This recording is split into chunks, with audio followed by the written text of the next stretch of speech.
There we go. Great. Thank Hello. you. Hello.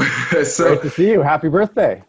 Yes, thank you very much. Again, I'm very happy to have you here. Thank you for finding the time to have this talk with me. I'm very excited. We've talked before, now on a couple of occasions, but never specifically directly around this realm. And in the past, there was so much.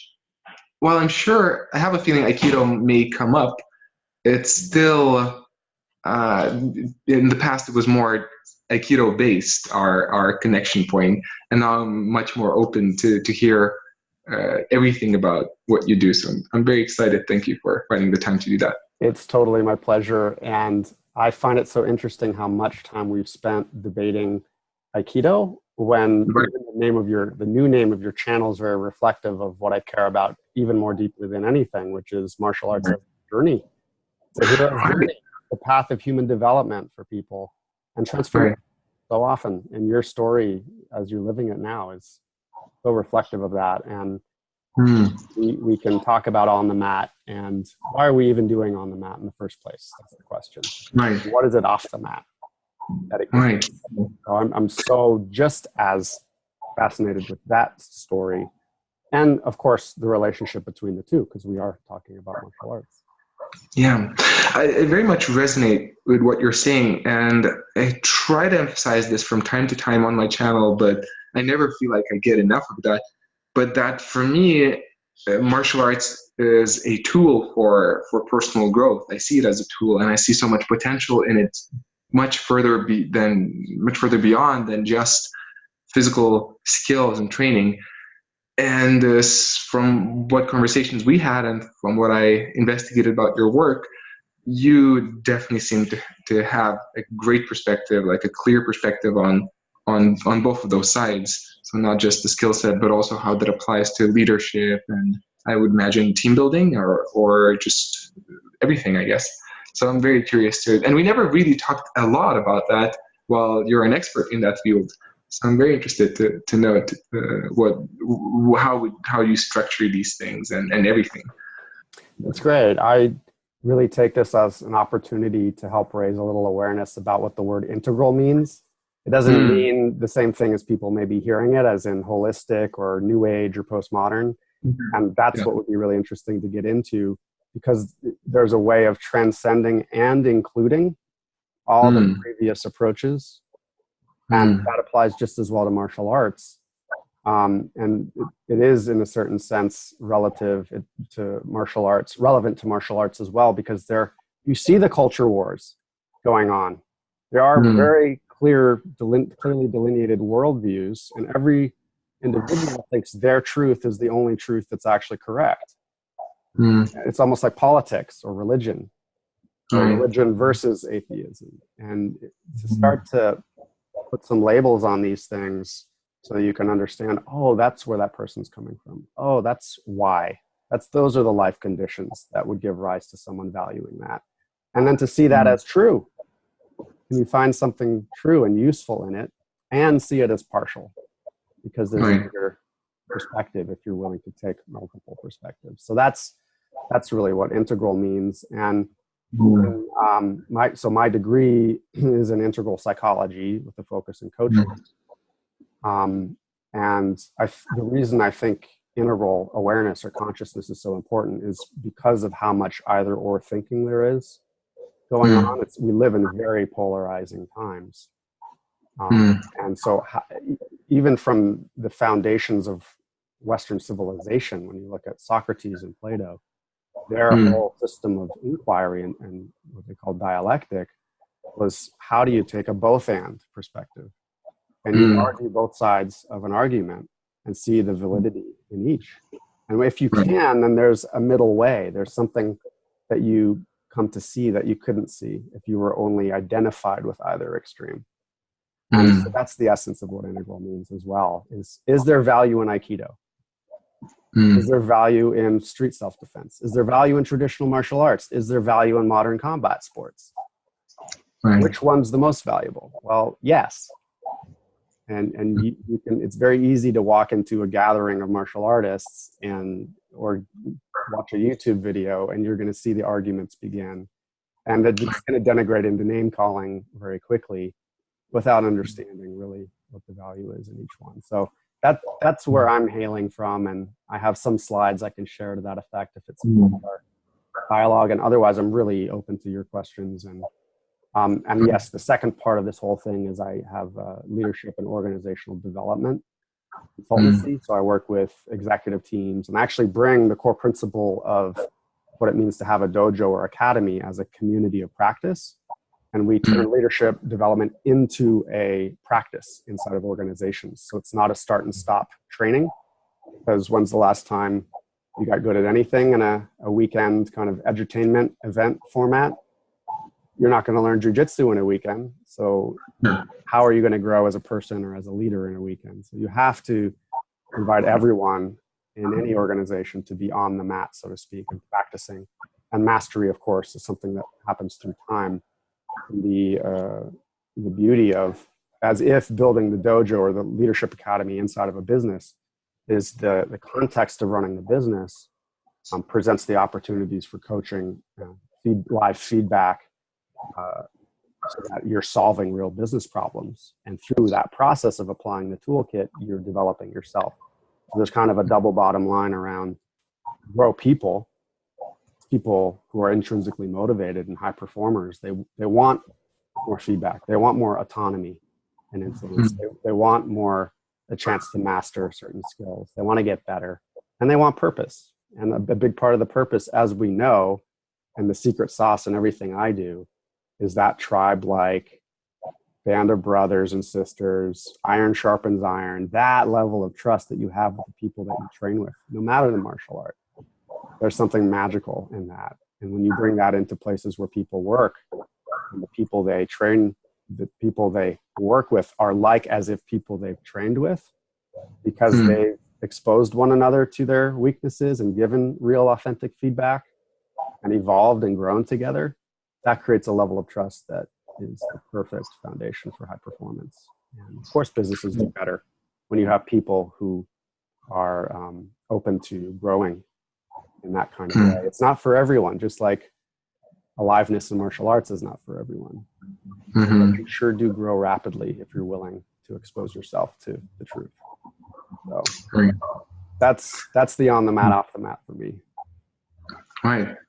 Cool. Well, there's actually very many directions which I'd like to go today, and we'll see how many we can cover. But one of the initial points that I would like to ask, and I actually asked Matt Thornton as well this question, and I really want to ask your perspective about this. So what is, for you, and I guess it's actually related to what you just said right now, but to still clarify, why do you choose martial arts as the tool of personal growth, of that exploration of truth? Where do you see the unique value in martial arts? Is that the right term to use for this conversation? Is it sure, martial arts? Okay.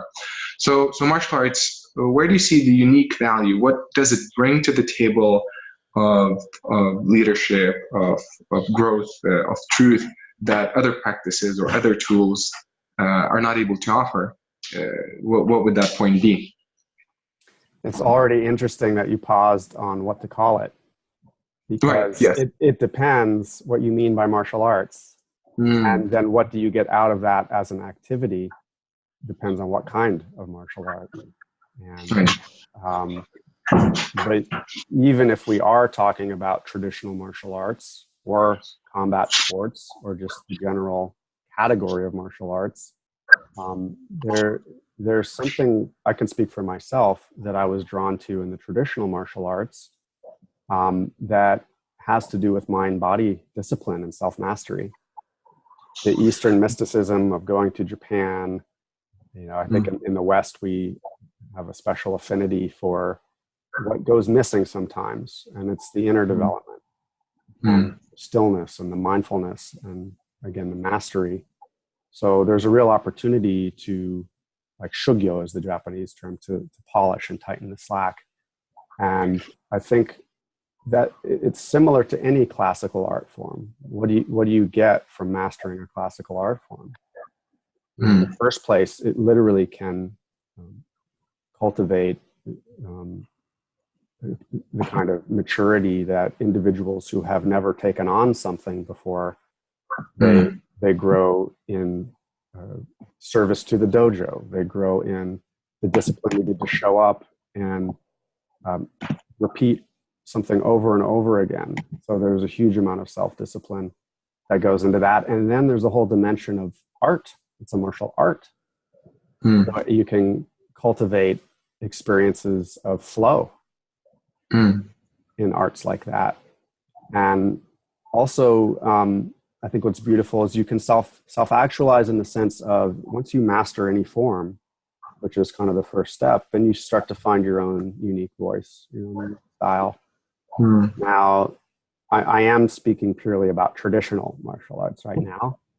And oftentimes the downside, the limitation of it, certainly one which I experienced, was that you are made to conform with fairly rigid, not just rigid forms, like there's one true pure way that you need to adhere to. Also, like you often end up copying your sensei's body type as well. Not only do you do not have the freedom to do any forms, you have to do those forms in the style of your teacher's body, which may be completely different from yours, or your teacher's mindset or strategic style.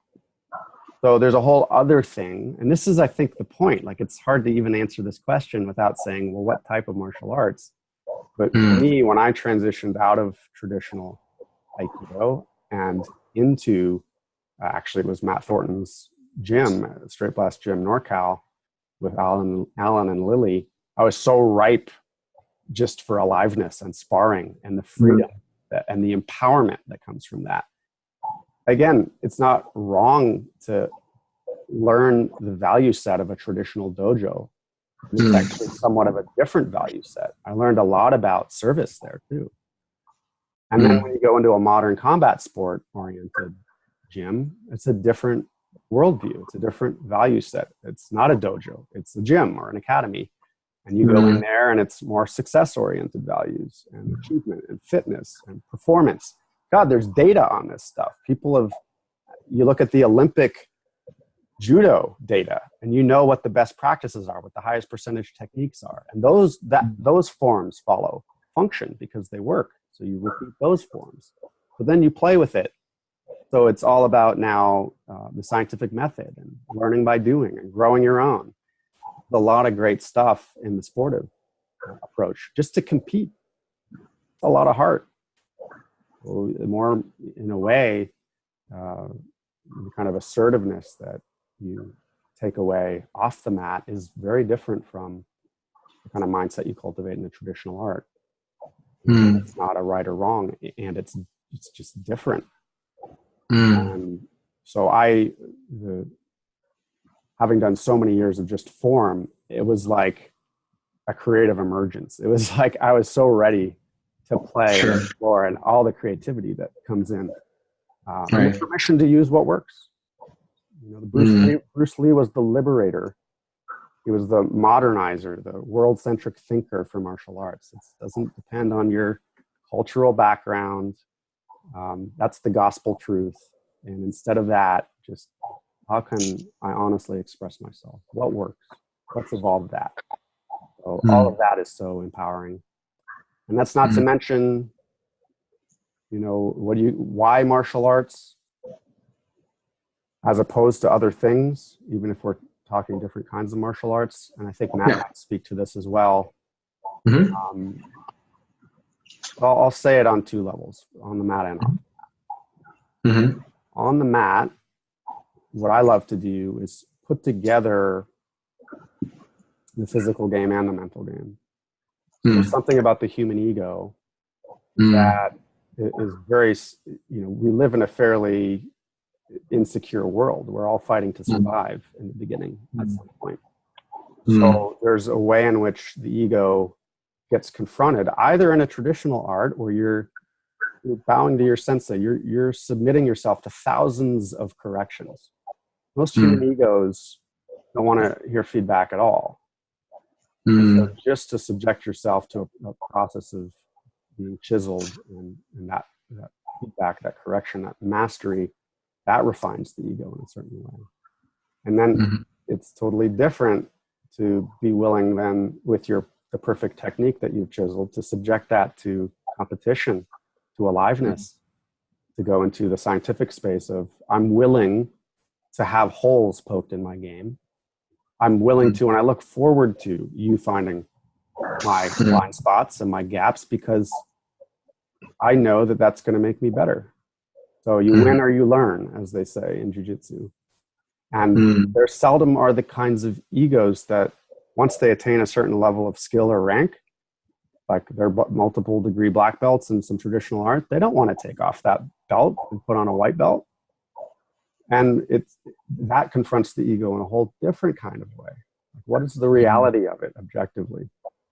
And that, again, empowers you with kind of a sense of confidence. And there's a seasoning that happens when you do combat sports that it doesn't occur unless you take on your ego in that way.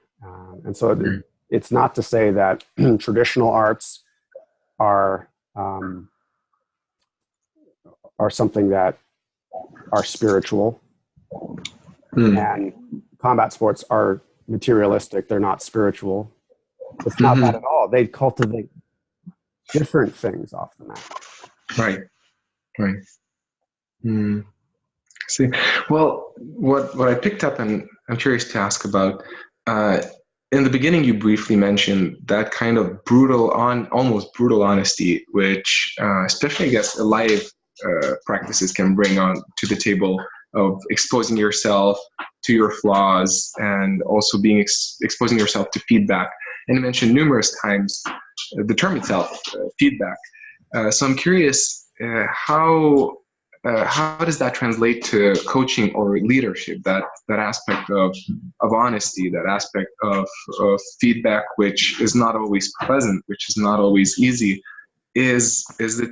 Do you feel it's a necessary part of the equation, or can you go around without that? Could you just say a bit about that? Sure thing. That if the work that I do in organizations is about anything, it is about feedback, because that is the mechanism of evolution. In the simplest sense, a feedback loop is you start with a certain action. You may even have a hypothesis or an injunction as the basis of running an experiment. What are you going to do? What do you think is going to happen? And then you design the experiment so you can go out and test it, and not just test it, but control for the cause and effect relationship. So that you're mindful of your biases. Then you gather the data and analyze it and make sure that you aren't biased in how you are interpreting the results. And you take those results to a community of the adequate, people who are going to pressure test it, what the conclusions are. And then the cycle begins again. So it's these iterative loops. This is how nature works. Nature is complex adaptive systems. There's so many feedback loops in nature. And so more to the point of leadership development,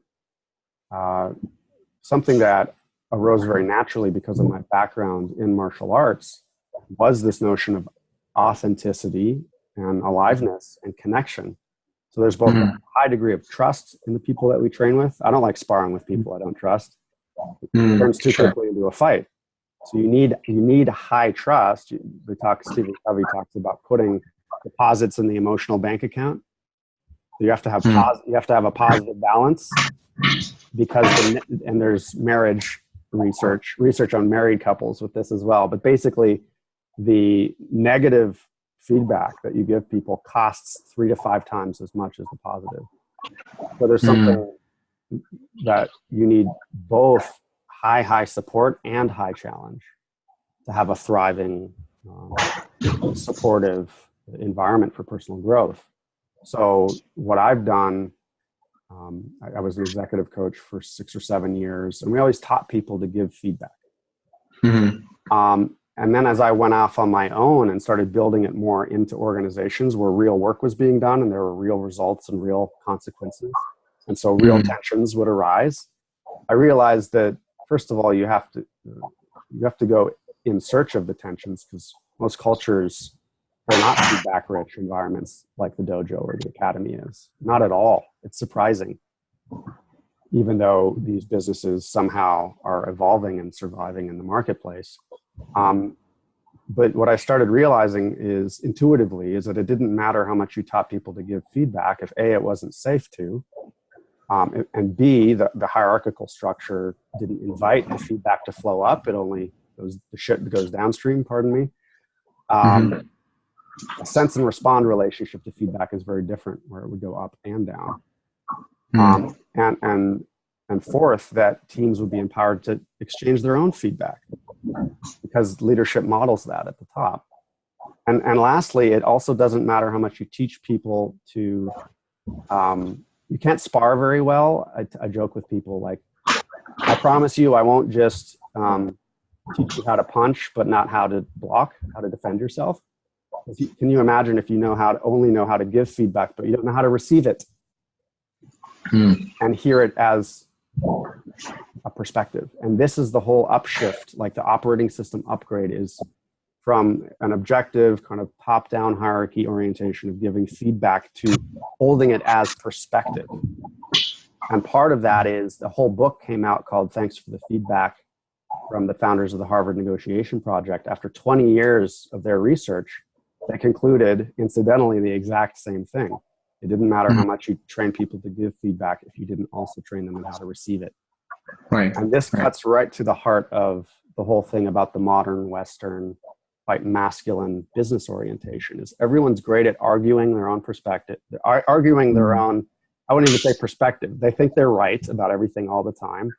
And they're going to advocate for it really hard. And there's very little to no inquiry. And most leaders, the top 5 competencies of strong leaders have to do with emotional intelligence, which means it has also to do with inquiry and listening and connecting and inspiring and envisioning. The thing that I do really well is helping people follow the form to prevent injury and to make exchanging perspectives and perspective taking, as well as having the freedom of speech to offer the truth as you see it, your perspective. That's huge too. And it's framed as a perspective. It's the truth as I see it, data interpreted, nothing more, nothing less. And when I frame it that way, it's not to tear you down or to tell you how you are if you report to me. Not that at all. It has to do with it being my perspective and my experience. And then you're able to receive it differently, especially if you're curious to hear more. So. Right. Well, in the beginning of the conversation, you spoke about the integral approach. And if I collected it well, if I understood well, it's a lot about understanding both sides of the picture, not just getting focused on one side and seeing the other as wrong or non-existent. And you mentioned there's some slides. So are the slides about that direction or yeah, more? we can dive into slide world and Sure. and let's use the slides to generate the conversation. I think that would be really fun. I mean, I'd love to. I mean, because it sounds like a concept that is comprehensible, but at the same time, I saw a few of at least a couple of your slides, I believe, posted on Facebook, and there's so much depth in it. And the fact that you mentioned that there's a few prepared for this talk, I'm sure there's a lot depth there, and I'm very curious to dig into it. So maybe we awesome. can. This is the warning label is this is rich, dark chocolate cake. This is really it's deeply philosophical. It's highly practical at the same time. And to me, it is an operating system upgrade. There's a metaphor that's used in here about the Rosetta Stone, and it can really be an unlocking move for starting to see where people are coming from based upon their worldviews. So, yeah, let's go for it. Cool. And well, tell me when you're ready, and I'll just quickly ask a question before we. Okay, it's loading. So since I make this, can I speak out? Or would you prefer me to wait until you find the slide? I just was showing everyone all the things open Yeah, on I my know. computer. I could find out maybe. I don't know. I'm sure a lot of people will stop and just dig into. Confidential information. Yeah, right. So yeah, go ahead. Did you have another question? Yeah, just a quick question because I present this talk both as a as a YouTube video and also as a podcast.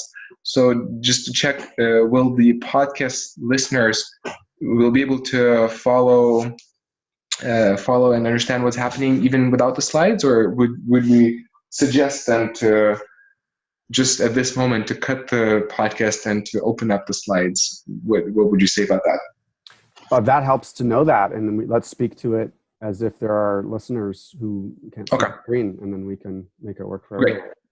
Perfect. Go. So this is just an opening slide on what I'm up to, and better to come back to what integral martial arts is once we know what integral is.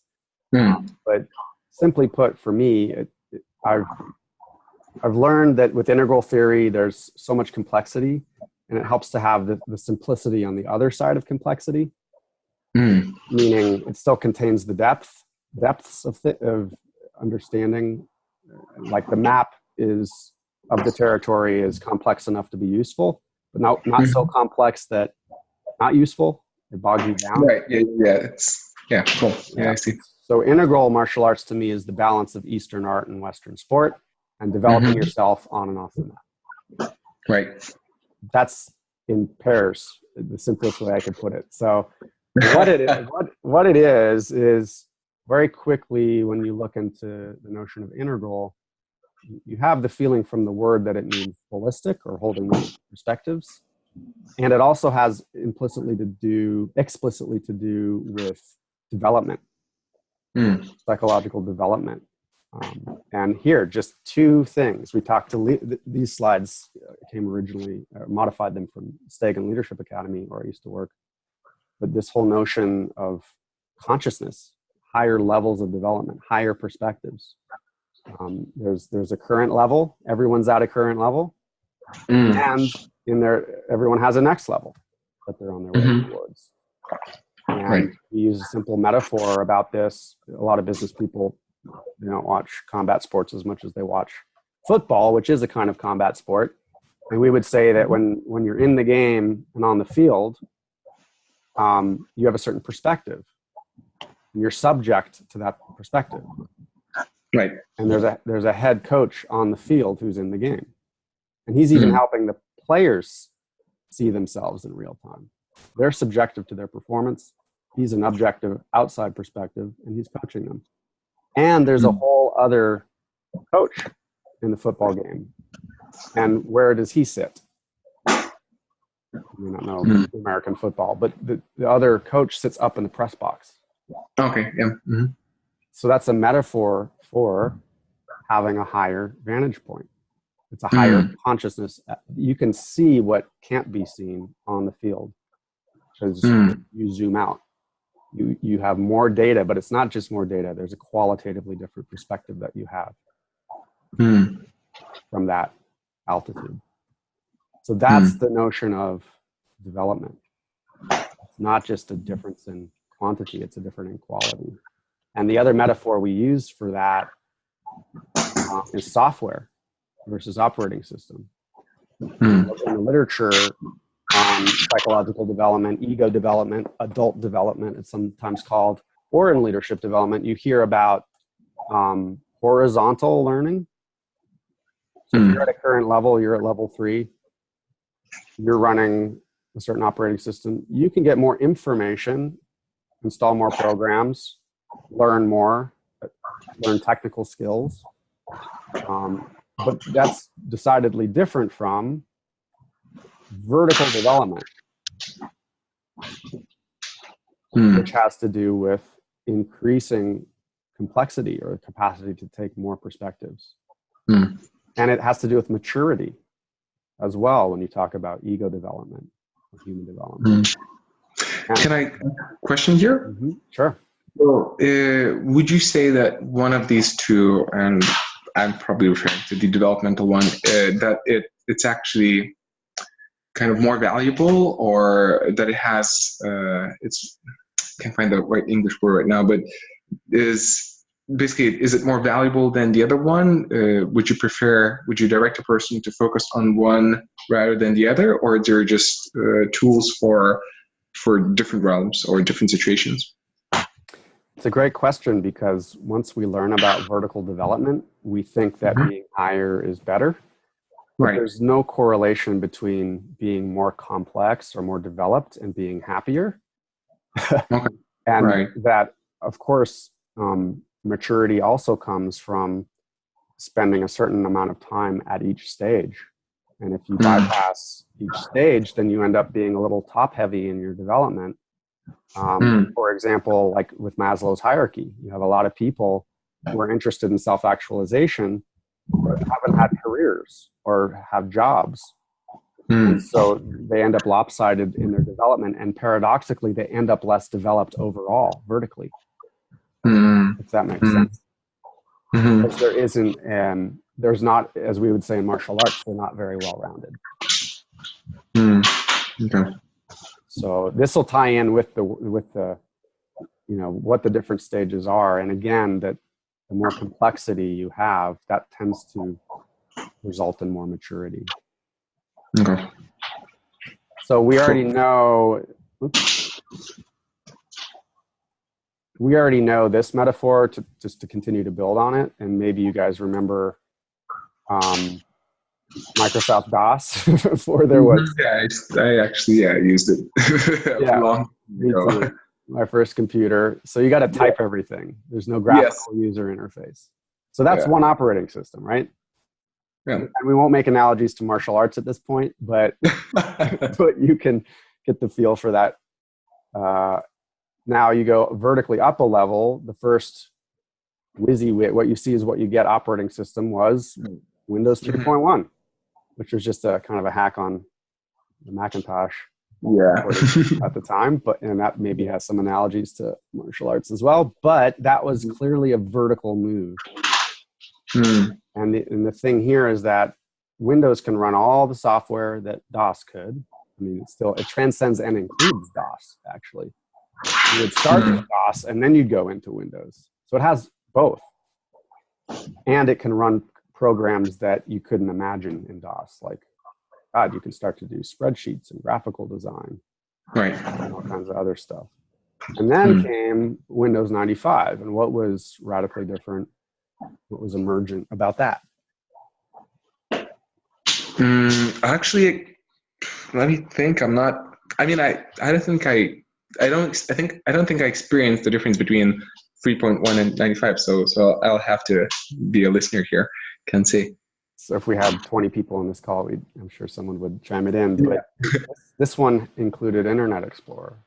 Oh, okay. So can you imagine that you went from Windows 3.1 to having access to the World Wide Web, because it didn't exist before a certain point in history? Yeah. And what does that mean? You have access to all the world's information, data, wisdom, tradition. So big deal, big difference. Right.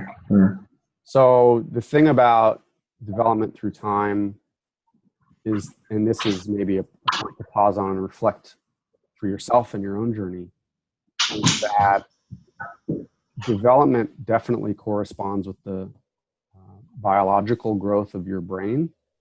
And by the time your brain stops developing, around 21 to 25, I forget the exact age, as the hardware's done developing, the software also ceases to develop.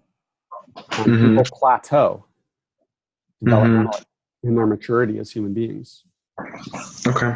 And their operating system has been onboarded. It's kind of synonymous with the hardwiring. Sometimes you get a little further, and then that's it. And barring, sometimes the research shows that later in life, if something terrible happens to you, like in your death experience or the death of a loved one, you start having to suffer a bit. That the reflection that happens and the meaning making that happens in context of those events can produce vertical development. And it's kind of a mystery. We don't know why some people have something bad happen to them and they just become more rigid and fear-based, whereas other people actually take it as a point of reflection and they do grow and evolve. Right. Depends a lot on mindset, I think. But anyway, the idea with what I think we want to be up to and why we do martial arts is that if you can take on the reflection and the inner work that otherwise would happen by pain of experience later in life, and invite people to start receiving that feedback that maybe they don't want to hear, that's painful, because the truth will set you free, but first it will piss you off. You know, that whole thing that awareness hurts. You can invite people into it as a deliberate practice. It's like showing up to the gym every day and getting tapped out little by little. It's not so painful all at once. Like you can take on your own growth as a human being as a deliberate practice, just like you do on the mat, in the gym, in the dojo. Can I ask a few questions here? Yes, absolutely. So the first question, it sounds like pain or that discomfort is, looking at this diagram, you mentioned, so a person at 50 something, if he experiences that kind of forced discomfort, if I could say, then he's sometimes pushed to develop. So that, I'm just clarifying, so that if you open up yourself to that discomfort and to that pain early on, that enhances the development. So if I understood that well, so meaning that discomfort and that kind of pain and difficulties, it sounds like that's an essential part of growth. Would you say it's that way? I think it's good to have a middle way thing here again. And there's two extremes to that statement, because imagine going to the biological mechanism of growth is stress and response. People think stress is a bad thing. Well, it's not. You go to the gym, you lift weights, your muscles get it creates tears in your muscles. Right. Now, if you don't do that at all, your muscles atrophy. And I think we all know too, if you lift too much, you can actually injure yourself. Right. So what's the middle way? Well, productive distress. That's what's kindest. And it also, incidentally, is what creates flow, because if you have the right amount of challenge, you go with the amount of skills that you have, then you're in the flow channel. So that's why aliveness is such a powerful tool on or off the mat for personal growth. There's a level of feedback that is intensely engaging. It calls you to presence. There's aliveness in it. It's authentic. And it hurts. It ultimately hurts so good because you're growing. And that's beautiful. And the only other thing I'd add is, before, when you're saying, well, is growing vertically better than just growing horizontally? Most people are not ready to grow vertically. And I hate to use the Matrix analogy, but most people aren't ready to be unplugged. But genuinely, if you're focused on a certain stage and the curriculum of that stage is like to find a job and make money and pay your bills and take care of yourself, that may really not be the right time for you to be growing vertically. And on the other hand, life happens. And so do you want to wait till something bad happens and you don't know how to deal with it? Or you want to have the kind of mindset where you know how to grow and evolve and be resilient? And I think that's also what's so great about martial arts. It instills that mindset. It's kind of a chicken egg, because a lot of people who don't have that mindset will not stick with something like Brazilian Jiu-Jitsu for very long. Oh, yeah, for sure. And so they'll get their lessons later in life. But there's a wisdom in taking on your development proactively. I'd say that.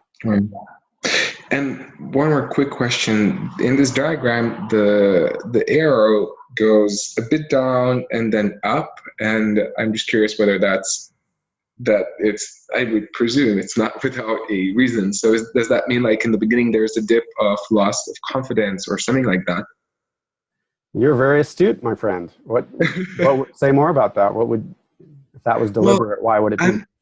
I'm just guessing right now, and even reflecting about my experience, just being open to our lacks of our blind spots initially feels like we are losing our authority or losing our skill set. There's this moment of feeling less, and then eventually that leads to growth. And I'm just curious, that's at least my perspective. I'm curious if that's something to do with, if it's similar or related. 100%. I mean, we know this intuitively, right?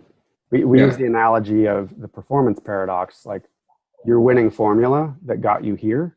Say it's your swing or your game A in your jiu-jitsu game or whatever that is. What got you here is now the single greatest thing holding you back from your next level. What got you here won't get you there. And when you go to rebuild your swing, you get a lot worse.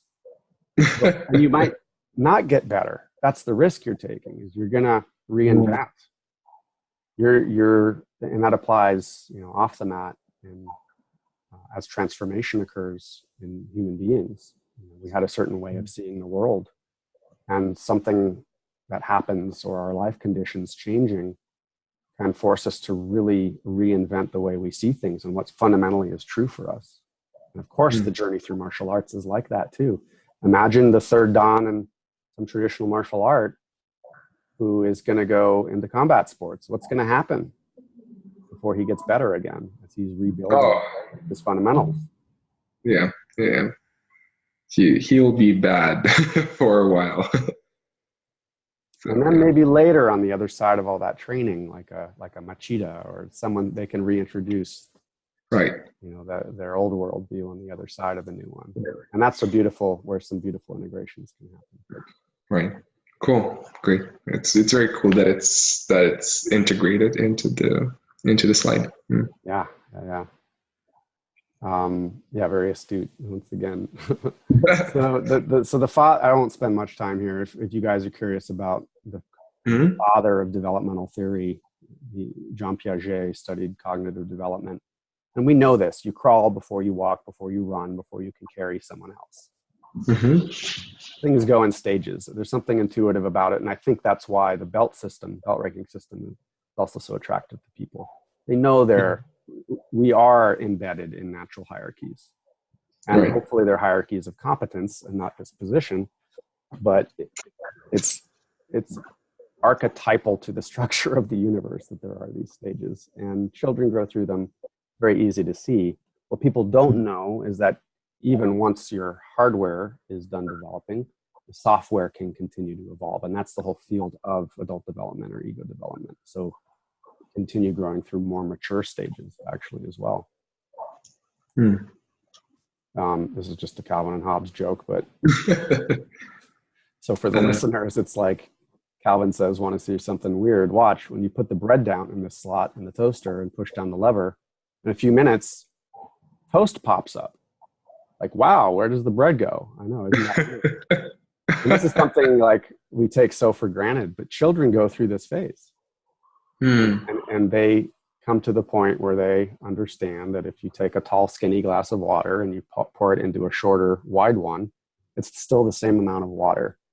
It's not less because it's a shorter glass. So metaphorically, again, if you can imagine that where you are in your own stage of development, there's things similarly that you're not aware of that will be so obvious to you later as you grow and mature. And I had a colleague who was a facilitator, and he said he keeps a photo of himself on the desk of him in the 80s with the really short shorts and a mullet, because he thought he was cool then. And now he can look back and see that was not cool. And so it reminds him today of how he might also not be cool in the way that he today. So that's development. And maybe Rokas, you can look back at your own martial arts journey and see how you used to think. Oh yeah. Definitely. Yeah. It's for sure. And if you exposing, if I look at my journey, my personal journey, exposing myself to a lot of feedback and being kind of a bit brutal with just just looking at everything straight to the eyes and not avoiding things, I feel the stages of my development shift quite quickly comparatively. And it's interesting to watch even sometimes like a half year or a year back, and I realized, oh wow, that time it looked like that was a good approach, and now I would never do this, or I would never do that. And of course, but it's great to see that as an important part. I recognize I had to be there, but it's still interesting to recognize that a shift happens, and now the same approach would not suit today. So it's very interesting. Yeah, it's an evolution, that's for sure. Mm. So this is something most people are familiar with, so I kind of start here to help talk about what integral is. But Maslow's hierarchy of needs, again, it's a stage model. Some people push back on this and say, look, you don't necessarily need to wait to go all the way up to self-actualization. It can happen earlier, and it actually can help people grow through earlier stages if you have tools like meditation or reflection. So not to be so literal about the stages, but just that these all do exist. You're either the base of the pyramid is getting your physiological needs met, and then it becomes about safety and basically your place to live, and then community, and then success and self-esteem, achievement. And then you can see this very clearly as an example of either in martial arts where, a fighter, Rickson Gracie is an interesting study of this one, like incredible living legend, Brazilian Jiu-Jitsu master, and again, unfortunately, I think it was because of the deaths of one of his sons.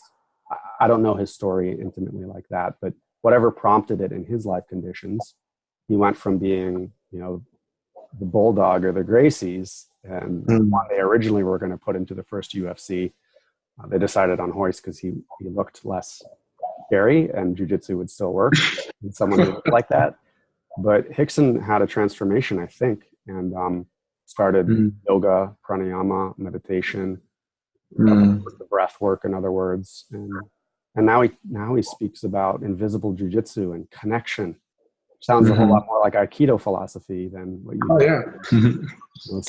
MMA jiu-jitsu people. So you can see that also in business people where they make all their money, they have success, but then they're not fulfilled. Right. Fool's gold. And then why was that?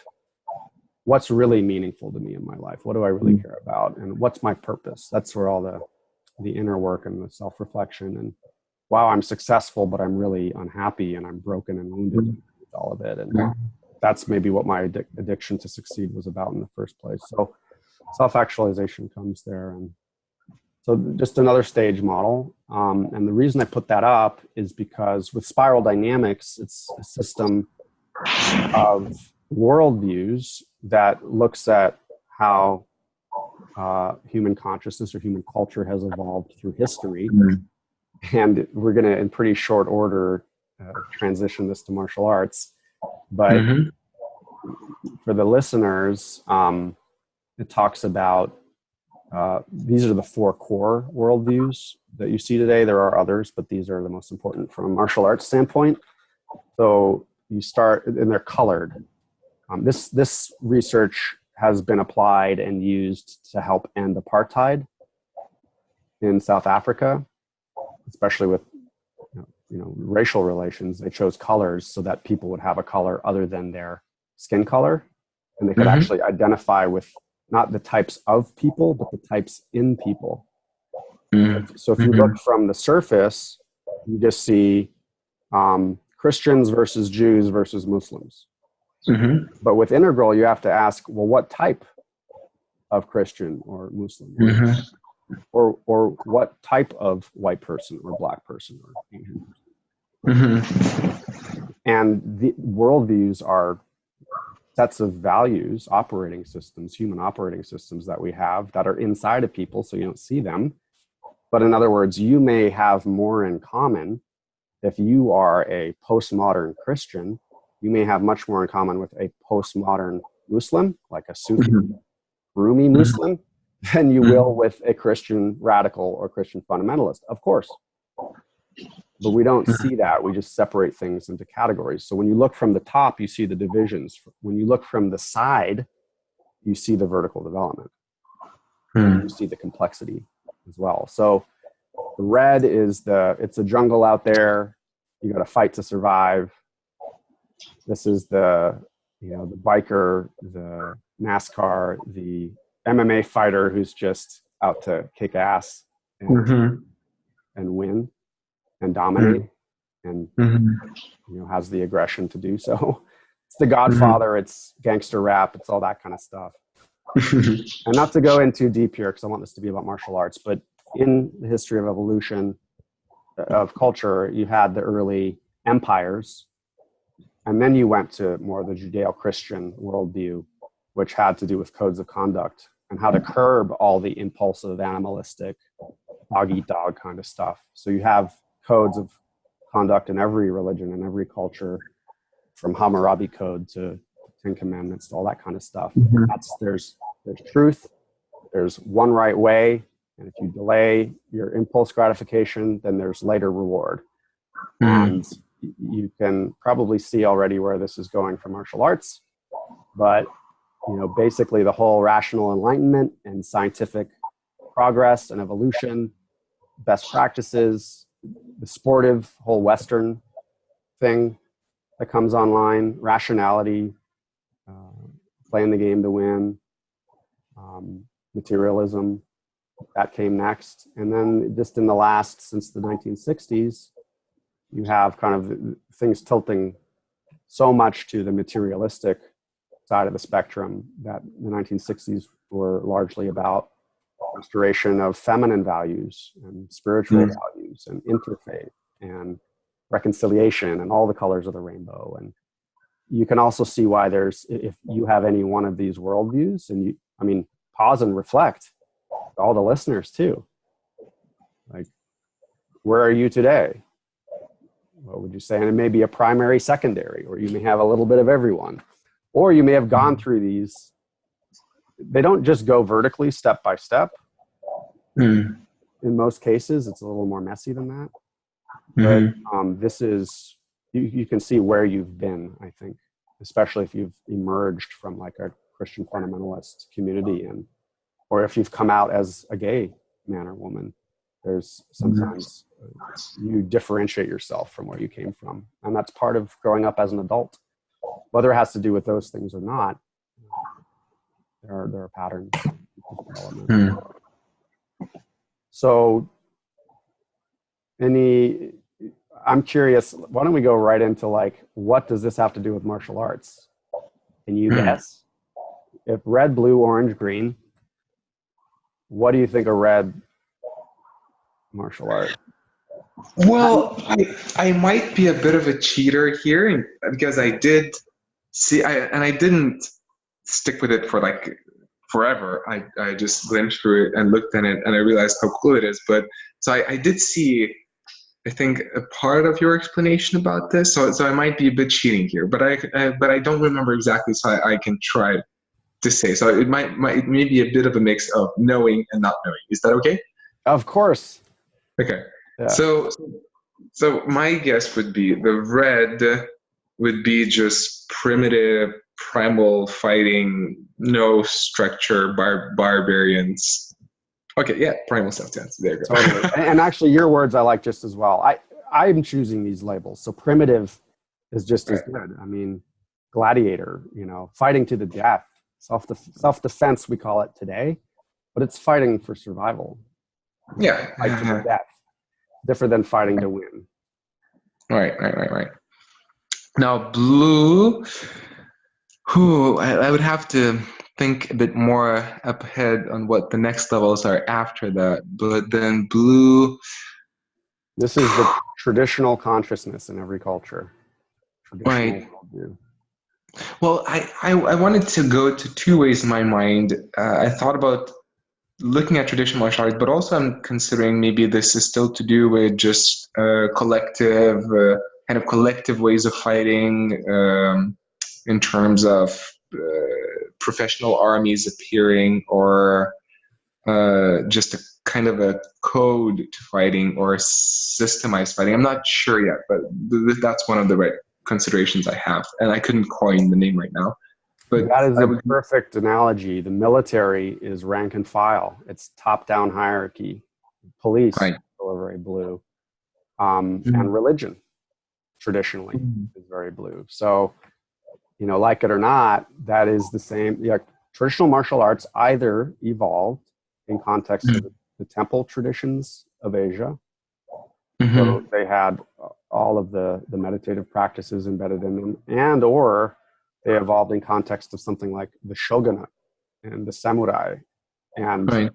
Bushido, or in the West, the whole thing of chivalry and knights and the codes of conduct that people adhered to in Europe. So in other words, different countries, same worldview. It's very top-down hierarchical, and it's about mastery of the form. Perfect mastery of the form and self-discipline so that you can curb those red animalistic egocentric impulses, so that you can be in social contract, the social order, and the truth that dictates that social order is of primary importance. The conformity part of what's needed at that point in terms of the life. Right. Well, there's a very interesting insight I have in my mind as I think about both orange and green. But before I go there, I'll try to figure out the next level. So the orange, based on this structure, I would consider to go to kind of practical functional martial arts in terms of really kind of personal discovery of truth in martial arts, rather than traditional martial arts. In that sense, can be not the most effective, but the right thing for the whole I'd say structure. But the orange would be more about productivity, about questioning the functionality of those of the practical aspect. So I guess it would be more combat sports, but that's my guess. That's what I say. Okay. Yeah, modern combat sports is the whole modern worldview, which, again, that if you've not read the John Nash articles from the Bloody Elbow, heck of a website name, but fascinating history on the modernization of martial arts. People think it started with UFC. It did not start with UFC.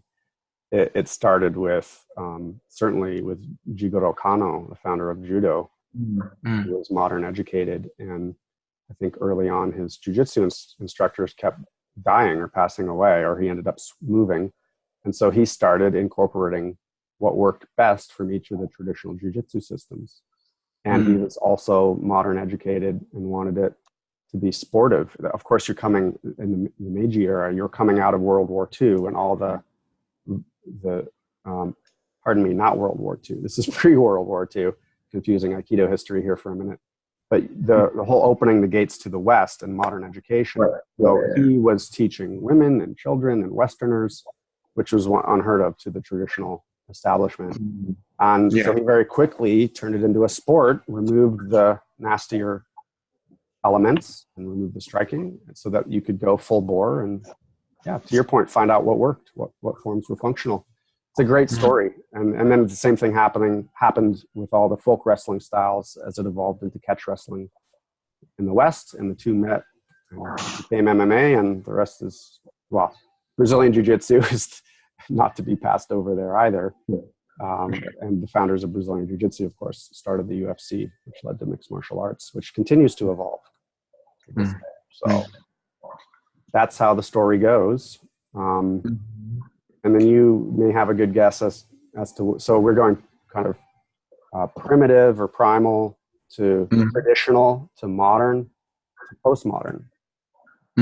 After the modern era came a postmodern, not to be confused with radical academic Marxist postmodernism, although it does overlap with that. But there's also kind of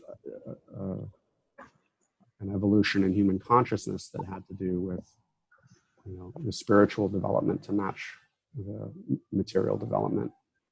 And all the world's religions coming together, and Eastern spirituality coming to the West in the form of various kinds of meditation, and combining with Western psychology. I think that's really, to put it in a positive light, what the postmodern stage is about. So what do you think the one martial art is that corresponds with this? Well, in the purest form of it, I mean, it relates to Aikido then.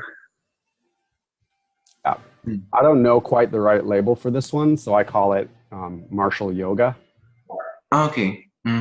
It's, you could say a holistic art, or you could say somatic art, or a body mind, or a personal development, or a life practice. But yeah, this is the evolution here, is that much like the business person who was so successful materially, then sells their business and their life has, it didn't fulfill them or have meaning. There's something that I think happens for some of us when we study martial arts, and it's specifically why we're drawn to arts like Aikido, because we want to look at the origin of conflict and violence and bring actually a higher consciousness to the resolution of conflict. And that conflicts start not on the mat, conflicts start between egos. So the whole thing about, well, why am I getting triggered and angry? What does that have to do with my own ego? And if I can transcend my own ego, because ultimately my enemy is a projection of something inside of me, then maybe I can bring the kind of presence that can transform that conflict into something productive that produces growth. Aikido is a physical metaphor. And you can see with any one of these how if you only are hailing from one of the worldviews, you're going to be in instant conflict with all the others. Yeah. Because they think their truth, even Aikido, love, peace, and harmony, if those are your values, they're not the only values that are actually correct. Sure. Yeah. It's and this is similar to the insight I was having in my mind, and through my own experience, and also through various conversations.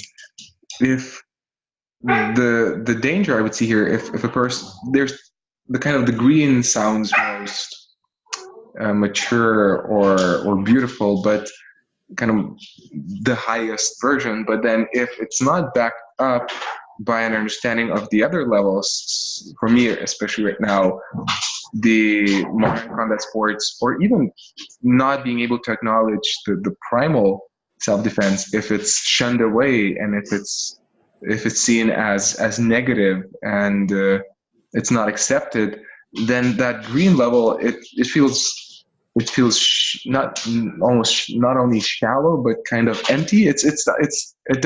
It would be a frame without substance for me, if so.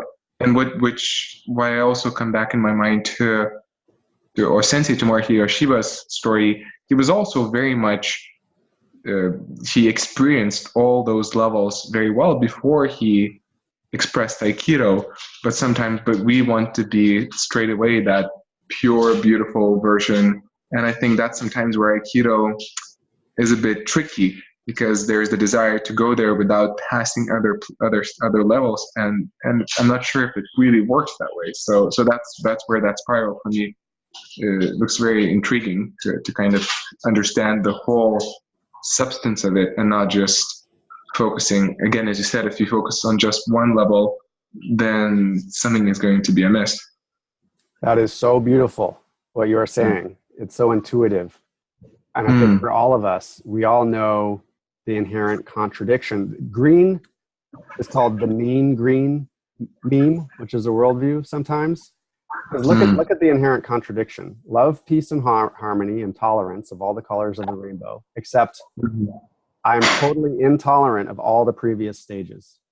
Right, yeah. And I'm so intolerant of violence and competition that there's another contradiction where that leaves me incapable of attaining a nonviolent outcome, or it leaves me repressed as to my anger, so that when I'm pressure tested at all, my passivity becomes aggression. very quickly. So integral was created in a way, and maybe there's one more slide here. The whole notion of integral is what you just said. It's to transcend and include, to find a healthy expression for within yourself all of the previous stages, because you've arrived to a place in your development where you realize that your truth is not the only truth that is actually correct.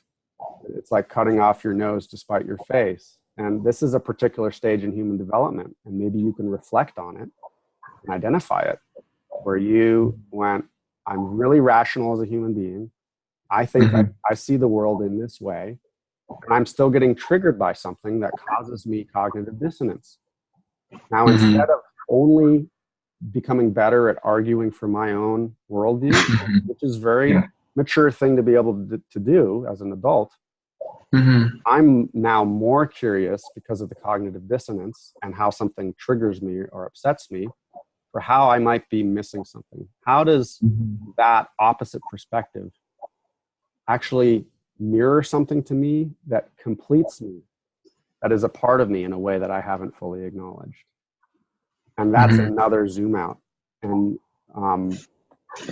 this is why complexity is generally associated with development, because you can, as soon as you're developmentally of age, like you can think somewhat rationally, you could have any values you want.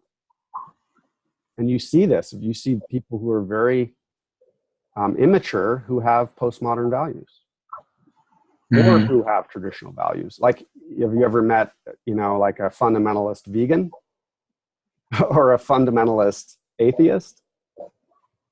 The fundamentalism is a stage of development, and it could have any of these values.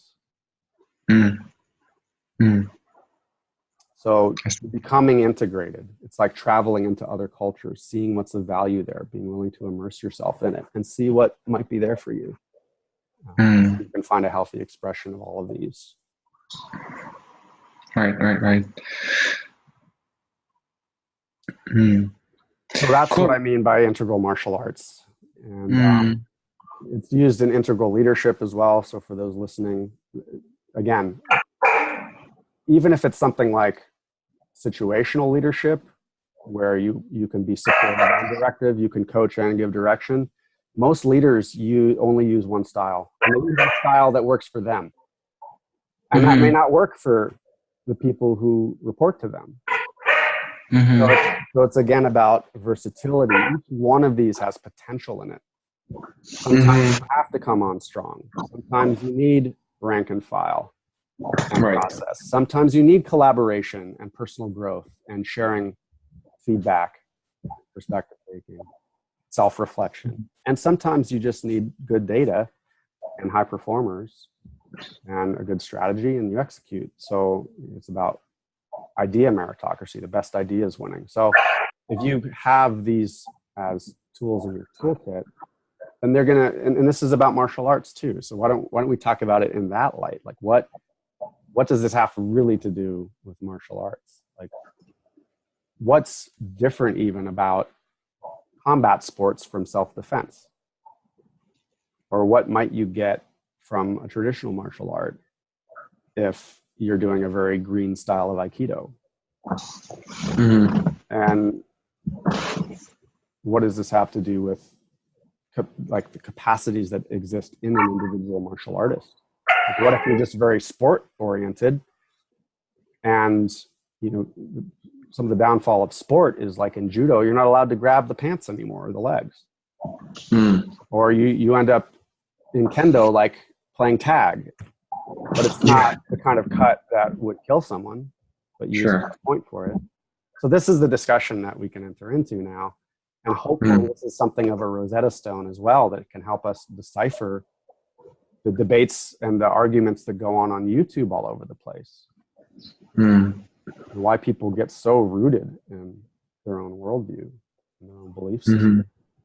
And we tend to acknowledge the healthy side of our own worldview and only characterize other people's worldviews by their unhealthy expressions. We don't see any truth in it. So this is the discussion, basically.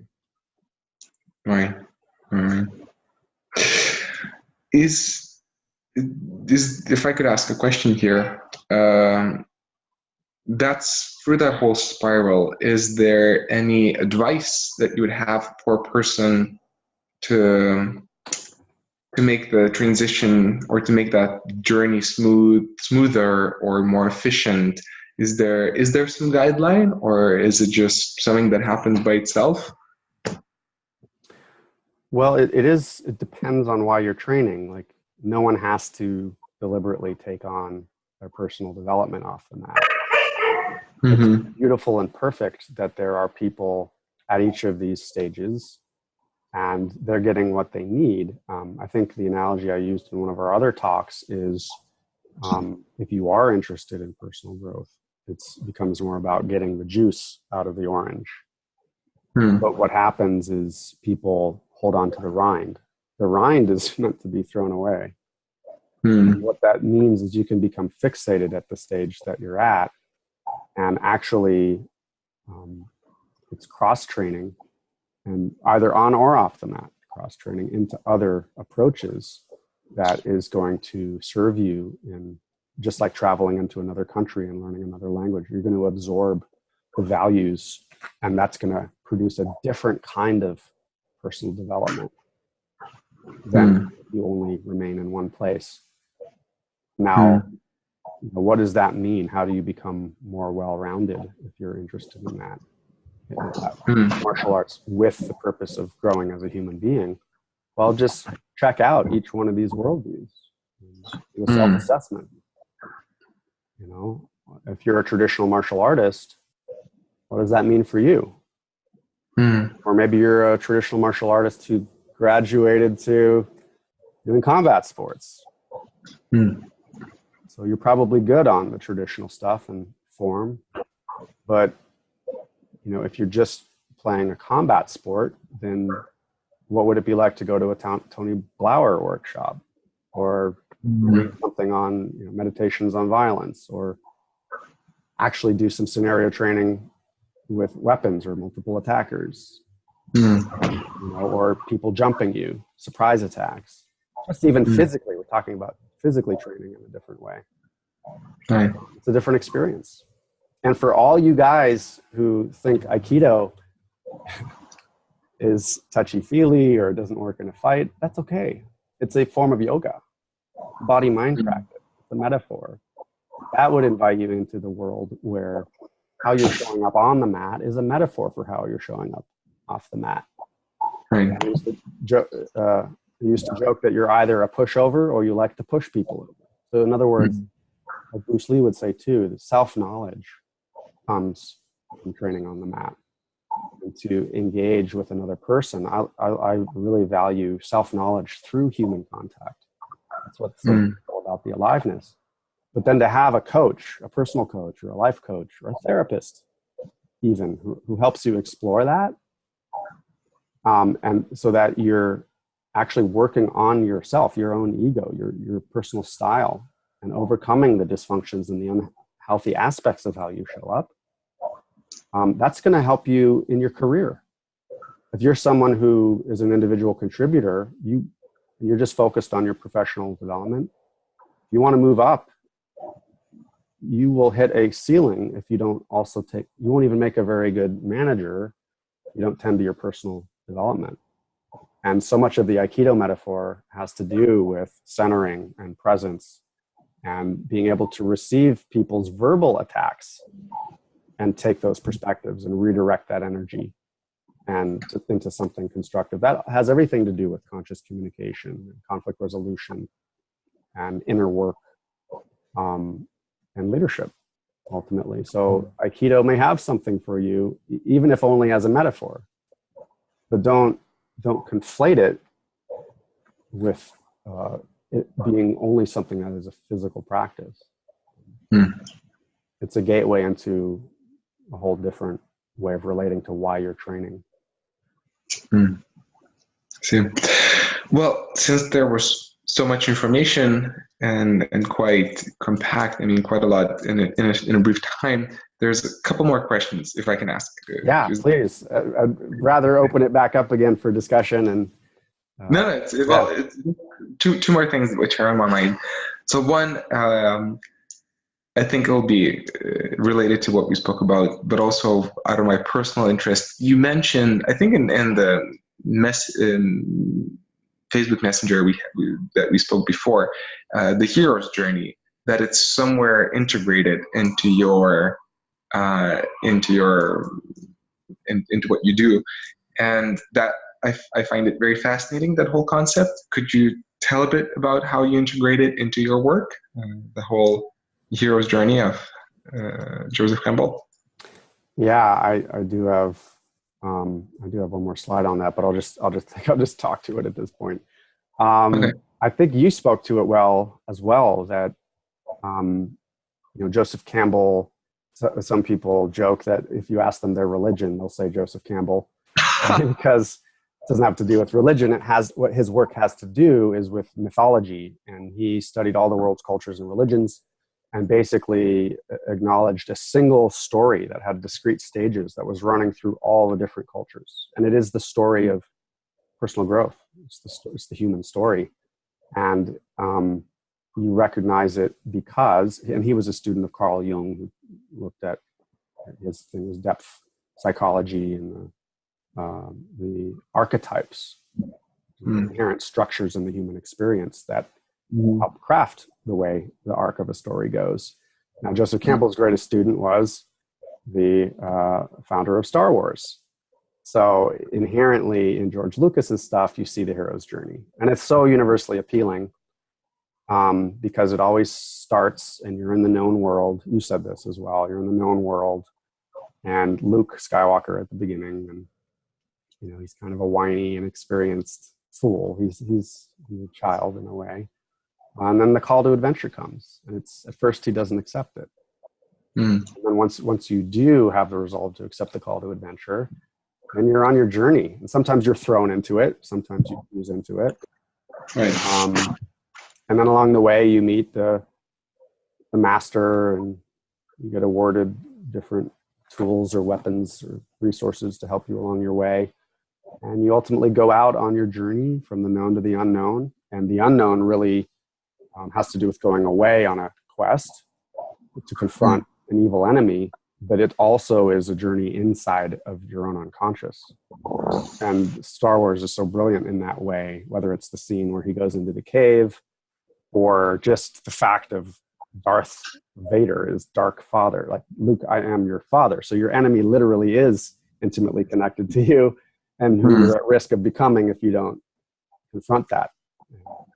Right. Take care of it within yourself. And if you do, and when you do, there's the moment of triumph and apotheosis. And then you return to the world bearing gifts, and here to here through there, and you're home again, but at a higher octave. And that's the story of development. You can hear it in music as well, where there's an exposition and a development phase that's more stormy, and then you return to the original theme. So it's this universal stuff. And every one of us, I believe, is on our own personal hero's journey. And it has to do with developing as a human being, and it has to do with awakening as well. So how does that play in?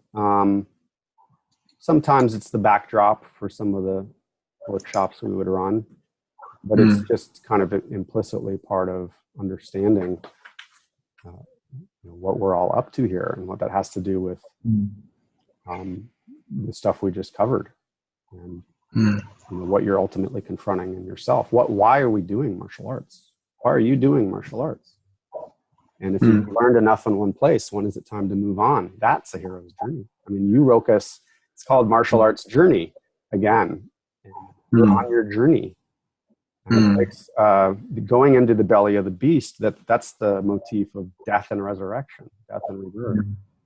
And there is that kind of a transformational reinvention that happens when you have the courage to step out of the known world and into Matt Thornton's 6-month program. Like, you will not be the same.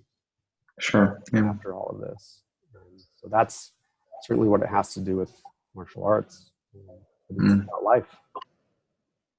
Cool. And the last official question, for people who are listening, most people will be from a martial arts background. So from the perspective of the integral way, what would your, and it's difficult to phrase this, but what would your advice or suggestion would be for their personal growth? I mean, as a coach or just as a fellow martial arts practitioner, what would you, if you could share this one message that you feel would aid in their journey, what would that be? Yeah, that's a great and important question. I would come back to the simplicity of how I defined integral martial arts to begin with. There are certain things that the research shows do produce development. And I think part of the mission that integral martial arts has in terms of the on and off the mat part is that you commit yourself to growing as a human being on and off the mat. And there's an upside to that, because if think about how you can tune the software in a car, you get way more horsepower out of it. So just for the sake of, if you only want to be better physically, work on your mental game. Because if you upgrade the operating system, you're going to be better technically too. So I would say commit yourself to both. And again, the mission for us is I want to connect people with coaches on and off the mat. If you have a coach, that's the personal development methodology of our day. And they'll help support you in committing time to achieving whatever your goals are in that way, or working on yourself in that way, or becoming a better martial artist in that way. The other thing is to cross-train. Cross-train on the mat, cross-train off the mat. If you're a traditional martial artist, what are your priorities? If self-defense is in the top 3, and it's not self-development that is the reason you're doing it, what percentage of your time do you give to cross-training? Is it even 1%? Is it 2%? What if it were 10%? What would that mean? Is it a class a week if you train every day? It really invite you to take one class of judo or wrestling or Brazilian jiu-jitsu or an MMA class. It's only going to open your mind and in a very radical way. And if you're a combat sport person and you keep score and you're interested still in self-defense, then go do those things that have to do with more primal or weapons-based or self-protection as well as self-defense. Go get into some of that stuff. Learn how to fight with a weapon. That's what it has meant to be a warrior for millennia. Learn how to fight with a weapon. That's so fun to put on a kendo helmet and just go for it. And then mix in your grappling. See what happens. Do HEMA. HEMA's popular these days. It's a mind opener. And lastly, it's the off the mat cross training. Meditate. Mantra meditation, mindfulness meditation. The research shows that it does occasion vertical development. It can. Having a coach, and then if you're more business minded or practical, get into leadership training. There's so much out there that will help you grow as a human being, as a leader. And if you're an Aikido person or someone that wants to embody the values of Aikido, then go learn nonviolent communication. Go do the work of Byron Katie. Go do something like, the Landmark Forum or shadow work. Cross-train in those tools so that you can apply the same mindset of finding what forms are functional to your personal development. Because certain things will work and certain things work less, and you have to be willing to go into the places where you're getting emotionally triggered and deal with those things. Because that's what's happening on the mat too. How much of the game is mental? So how well do you manage your stress? How identified are you with winning that belt? Are you truly free and honestly expressing yourself spontaneously with aliveness? If your mind or your underlying belief system or your mindset is off, there's so much work there to be done. So that's the simple message. Cross-train on and off the mat. Get different kinds of coaches on and off the mat. And meditate. And, hopefully that will help you manage your stress and be more focused and present, if nothing else. And at best, take you on a journey. Cool. Great. Well, as I mentioned, there was definitely a lot, and I'm sure it'll take me a while to digest everything, and I'm sure the same for the listeners. The only last thing I want to open up is for people who would be interested to know more about your work. Where should they look into? So, yeah. Thank you. I'll answer that, and then I have one last question for you too. Yeah, sure. So for integral martial arts, we do have a body, mind, spirit cross training kind of format. Like I said, it's MMA for self-defense. So actually, if you are a martial arts instructor or practitioner, and you do want to have a kind of well-rounded self-defense system that uses modern combat sports, but we train with a kind of, I say modern self-defense traditional dojo, you can still have that the dojo Eastern flavor to the training. You're welcome to come and train anytime. We offer training and then coaching and meditation. And we have group meditation before every class, actually. So it's the stillness and motion, and bring the mindfulness into training, because it's one thing to be centered while you're meditating. It's quite another thing to breathe and stay centered while you're getting punched. So it will actually raise the fight or flight threshold and really cultivate a beautiful centered presence through that process. So I love that. Secondly, I do have a leadership coach training that builds on the same metaphor of cross training that mixed martial arts does. So we cross train in different coaching toolkits, because some people are coaches, some people are consultants, some people are mediators, and some people do more the inner work, self-inquiry. So there's a little bit of everything there. And I believe that just like mixed martial arts produces some of the most effective fighters or martial artists on the planet, that's the same idea here. You can become a very effective coach, leadership coach, through the cross training and everything that's out there, these different toolkits. So integralmartialarts.com. We're in Santa Barbara, California. Not a bad place to come visit anyway, on vacation. And if you do want either an on the mat or an off the mat curriculum for your dojo, you don't have to be any particular kind of dojo or academy or gym. If you want to bring in a self-defense curriculum that's MMA based to help upgrade things or make things more well-rounded, or you want the off the mat curriculum, we kind of do like belt ranks in coaching off the mat. So there's a whole curriculum, and it also could support you financially in providing multiple opportunities to your students. If you want to start offering coaching or meditation, that's another way to help create what otherwise I call an integral dojo or academy. So there's opportunities. There's a lot. And it's just the on the mat, off the mat thing, said simply. So if you're interested in that, reach out. And my question back to you, if you have a few minutes to answer it, is this is a lot. And I wonder, as you reflect on your own journey, like what stages have you seen yourself go through? Either with the colors, or where are you now? Sure, thanks for the question. Well, I feel, so I'm still reflecting, but so as I grew up in a rough town, I was always very much a pacifist in that sense. I was always, I was the silent, kind of quiet child, more introverted, more contemplative. I got into meditation very early, and I started off with my first official martial art, Aikido.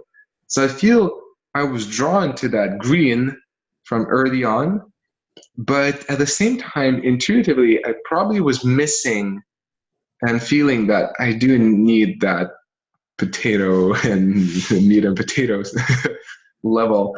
And on my free time, I would do some crazy training, just hitting the punching bag or something, but that was not really encouraging me, especially by my first instructor. So I think I was trying to live up to that green level while secretly trying to work on the red and on the blue, but I didn't spend so much time in it. And I think that's where it kind of created that dysfunction in me, And I think that's why I brought that subject up, because I resonated with it.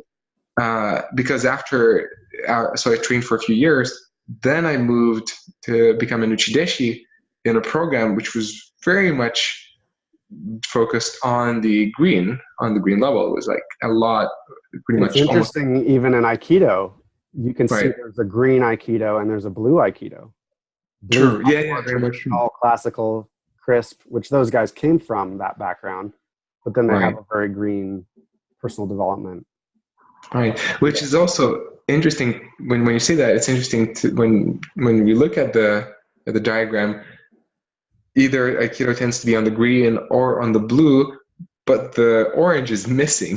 That link is not The there. meat in the sandwich, yeah. Yeah, exactly. It's And so, great what yes, you said about O-sensei as well. We try to yeah, imitate O-sensei, and do you want to follow in the footsteps of the masters or seek what they sought? O-sensei did go through all of those stages to get to the yes. place where he created Aikido, and we just imitate him instead of becoming him. Right. Yeah. And so I feel while I really benefited from the green, well, I learned a lot of great concepts, which I feel up to this day I'm trying to implement. But then while part of them worked for me, at the same time I started to feel there's something missing. There's some authenticity missing, some weight missing behind it. And I think that's where I started questioning things. And as I questioned, so I definitely experienced the blue. I definitely experienced, I believe I experienced the green level, Oh, yeah. but then I was missing, I think I was missing the red, I was missing the orange, and that's where it turned to. And in the published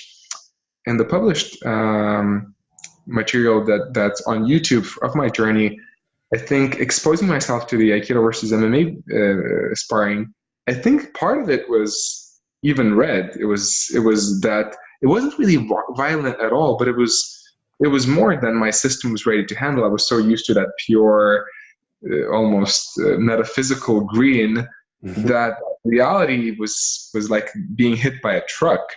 And I think it had an impact on me. And eventually, when I cut my ties with my previous Aikido organization, I mean with my former Aikido organization, I think I went a bit wild as a retrospect. I was like, oh, now I can go red, and I can just say whatever I want. I mean, not only what I want, but what I feel in myself. So I actually, as I look into it, back into it, I think I became quite negative, but that was that desire to be primal. That's where I became interested in spear, which is very much about that physical aspect, and also there's but it's quite primal there. There's a lot of primal there. Flinch responses and Right. with people who are mugging you or trying to kill you. Right, exactly. Like no rules, just a lot about survival, and so I felt I needed that, and as I'm getting as I'm getting that into my system, now I'm very much interested in the orange. I believe that's why I want to go to Portland to experience that. I think I'm going to get a package of a lot of things, not just that, but I feel that's still missing in my system. I still want that. I still want a bit of that primal in myself. But what's beautiful is that the more I do these things, the more I feel I reconnect with the green. And that's where I mentioned I kind of wanted to go into that red level of just say whatever is on my mind, allow myself to swear and other things. And that was liberating. That felt great. But then I realized it's still not really entirely me. That green is still important for me. It's still somewhere there. And now I'm starting to slowly feel like those starting to mix and get a clearer shape of what's what. And they start to have slowly. They're starting to have their own respected space. Rather than in the past, I made a video about this too, and where I said that in the green level, it's like, oh, the red is impure. I don't go there. It's messy. We don't. It's like it's not that's part ego. That's violent. Right. Exactly. It's like, oh, I have nothing to do with that. It's like, well, no. It's a beautiful part. Beautiful. It's the animal. It's what we've inherited. Right. Yeah. So it's And the aliveness. It's beautiful. right.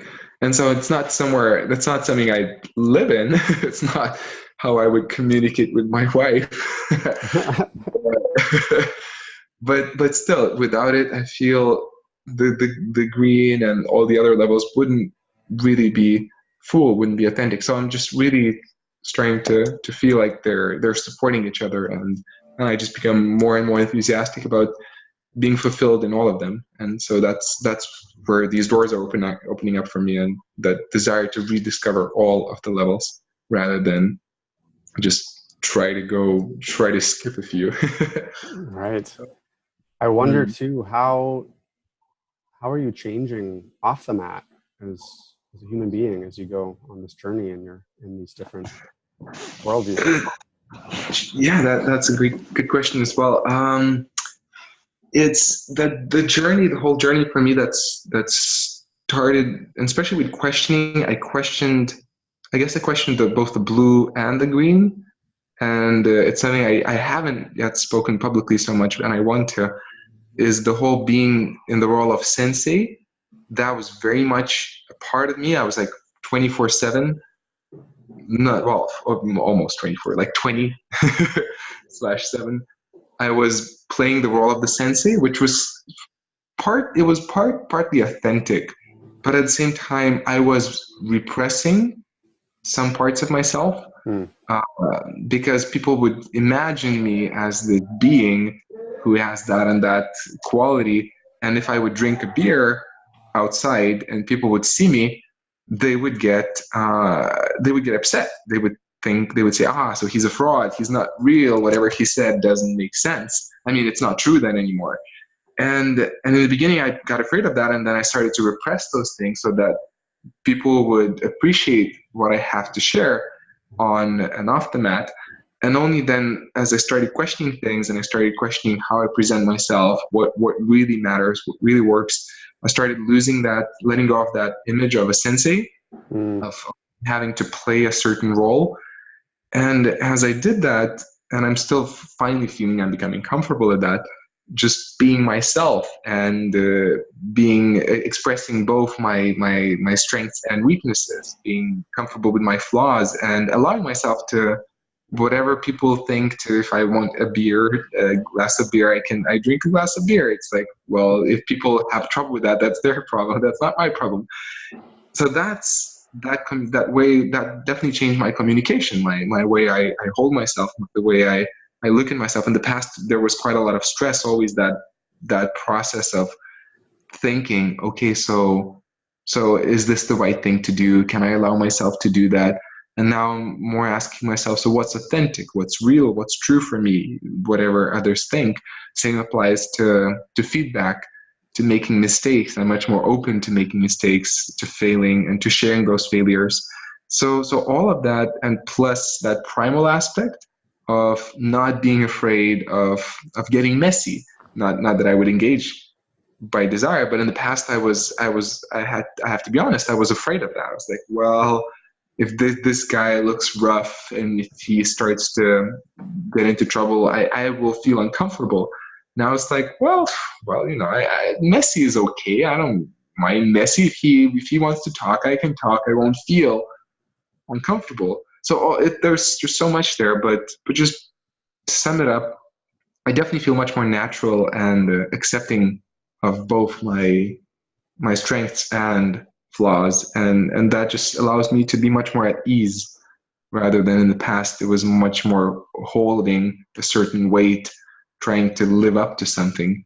And what's great from that is that I feel it benefits much more. While in the beginning my students were shocked to realize I'm a human being, it was it was a difficult experience for them. Right now I feel the benefits of them realizing that we're all human beings.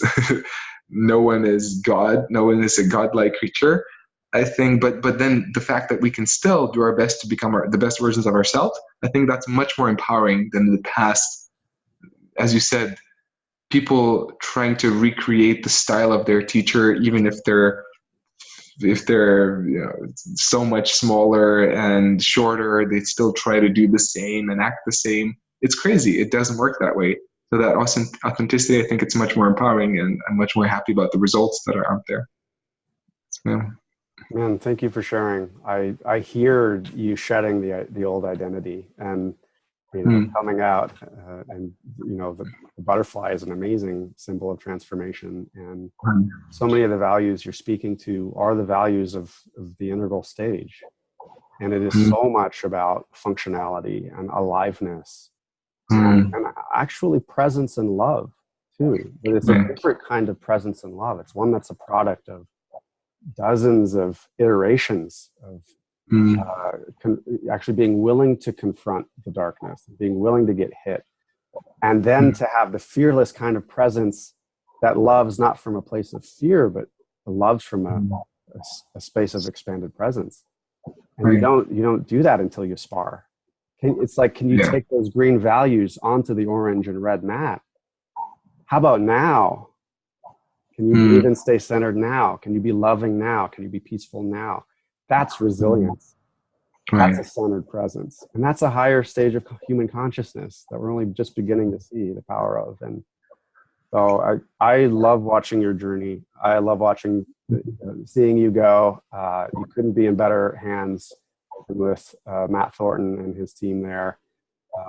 His whole philosophy is about aliveness. And the other word you said, which is so personal to me, is empowerment. Right.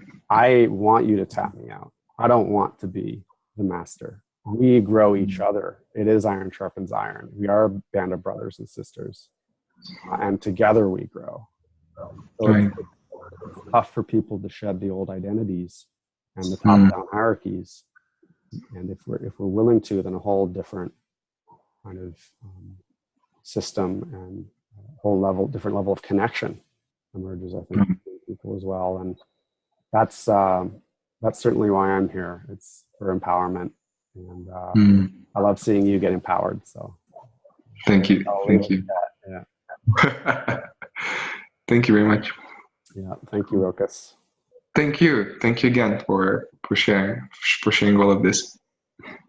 My pleasure. Absolutely. All right.